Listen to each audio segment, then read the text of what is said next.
കണ്ണൂർ കേളകത്ത് നാടകവണ്ടി മറിഞ്ഞ് 2 മരണം. കായംകുളം മുതുകുളം സ്വദേശി അഞ്ജലി, കരുനാഗപ്പള്ളി തേവലക്കര സ്വദേശി ജെസി മോഹൻ എന്നിവരാണ് മരിച്ചത്. അപകടത്തിൽ പരിക്കേറ്റ ഒരാളുടെ നില ഗുരുതരമാണ്. ഗൂഗിൾ മാപ്പിനെ ആശ്രയിച്ചുള്ള യാത്രയാണ് അപകടത്തിൽ കലാശിച്ചത്. ഇന്നു പുലർച്ചെ 4 മണിയോടെയായിരുന്നു സംഭവം. കായംകുളം ദേവ കമ്മ്യൂണിക്കേഷൻ എന്ന നാടക സംഘം സഞ്ചരിച്ച മിനി ബസ്സാണ് അപകടത്തിൽപ്പെട്ടത്. രാത്രിയിലെ നാടകം കഴിഞ്ഞ് കടന്നപ്പള്ളിയിൽ നിന്ന് സുൽത്താൻ ബത്തേരിയിലേക്ക് പോകുന്ന വഴിയായിരുന്നു അപകടം. മലയാമ്പടി എസ് വളവിൽ വെച്ച് മിനി ബസ് മറിയുകയായിരുന്നു.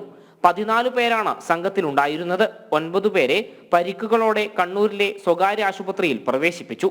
കായംകുളം സ്വദേശികളായ ഉണ്ണി, ഉമേഷ്, സുരേഷ്, ഷിബു, എറണാകുളം സ്വദേശികളായ വിജയകുമാർ, ബിന്ദു, കല്ലുവാതുക്കൽ സ്വദേശി ചെല്ലപ്പൻ, കൊല്ലം സ്വദേശി ശ്യാം, അതിരുങ്കൽ സ്വദേശി സുഭാഷ് എന്നിവരാണ് അപകടത്തിൽ പരിക്കേറ്റത്.